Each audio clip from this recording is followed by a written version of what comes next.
कल जो राजस्थान उपचुनाव का परिणाम आया है वो इस बात को दिखलाता है कि राजस्थान में नई सरकार बनी। सरकार बनने में जो विलम्ब हुआ, सरकार बनने के बाद चलते चुनाव में आचार संहिता की धज्जियां उड़ाते हुए और नैतिकता को ताक पे रखते हुए भाजपा के उम्मीदवार को मंत्री बनाया गया। और मैं समझता हूं शायद राजस्थान में पहली बार हुआ होगा कि मंत्री बनाया बिना विधायक बने, लेकिन प्रदेश की जनता ने उस उपचुनाव के माध्यम से संदेश दिया है कि भारतीय जनता पार्टी को लोग स्वीकार नहीं रहे। हम लोग चुनाव जरूर हारे हैं कांग्रेस पार्टी राजस्थान में, लेकिन जनता और खास करके नौजवान और किसान कांग्रेस के साथ है।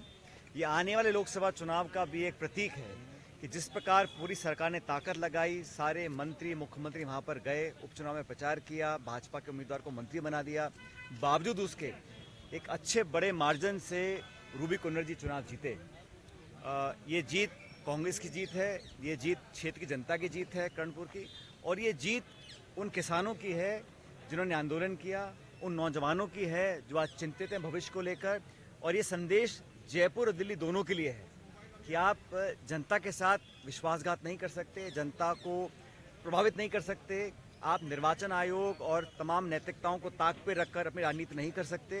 तो ये चुनाव का जो परिणाम आया है पूरे देश में संदेश गया है, और मैं बहुत धन्यवाद देना चाहता हूँ उस क्षेत्र के मतदाताओं को, कांग्रेस के कार्यकर्ताओं को, जिन्होंने मिलकर चुनाव लड़ा और एक अच्छे बड़े मार्जिन से कांग्रेस पार्टी की विजय हुई है।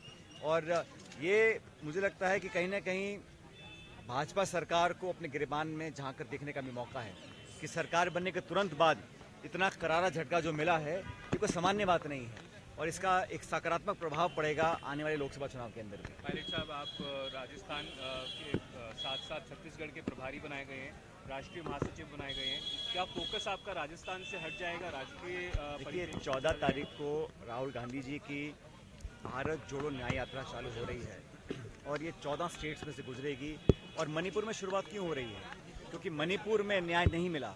मणिपुर में इतना लंबा समय हो गया, वहाँ तनाव है, वहाँ हिंसा है, वहाँ शासन नाम की कोई चीज़ नहीं है, लोग पीड़ित हैं, और वहाँ की सुध लेने वाले जो डबल इंजन सरकार के लोग हैं, चाहे मणिपुर के चाहे दिल्ली के, किसी को ना फुर्सत है ना चिंता है। तो राहुल जी और कांग्रेस पार्टी ने इस शुरुआत को जो हम लोग मणिपुर से कर रहे हैं वो बहुत सांकेतिक है, उसके बहुत महत्व हैं। ये भारत जोड़ो न्याय यात्रा है, और मुझे लगता है कि ये मणिपुर से मुंबई जो यात्रा है इसका एक बहुत अच्छा संदेश जाएगा। जो पहली यात्रा थी हमारे राहुल जी की भारत जोड़ो यात्रा, ये इसका दूसरा पार्ट है। और मुझे लगता है कि हम लोगों ने अपना ध्यान केंद्रित किया है जन कल्याण की इश्यूज़ के ऊपर, पब्लिक के इश्यूज़ के ऊपर, और जो प्रदेश और देश के अंदर जो हालात बने हैं उस पर ध्यान फोकस करना चाहते हैं।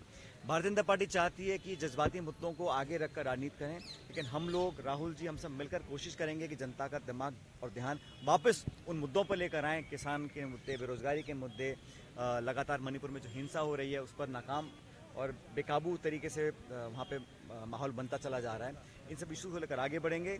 और जो जिम्मेदारी हम लोगों को दी हैं, अभी फेरबदल किया है AICC में, जिन जिन लोगों को जिम्मेदारियां दी हैं हम सब मिलकर काम करेंगे।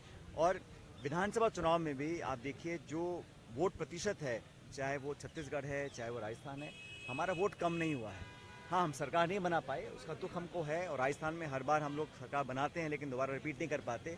ये भी चिंता का विषय है, इस पर चिंता हम लोग कर रहे हैं, लेकिन लोकसभा चुनाव की पूरी तैयारी हम लोगों की है, और मैं समझता हूं कि बहुत अच्छे परिणाम इस बार इन सभी राज्यों में हमारे आएंगे। भाई साहब, विपक्ष को लेकर के इतनी देरी क्यों हो रही है? विपक्ष को लेकर नेता प्रतिपक्ष को लेकर 19 तारीख से विधानसभा का सत्र है, उस सब समय पर हो जाएगा।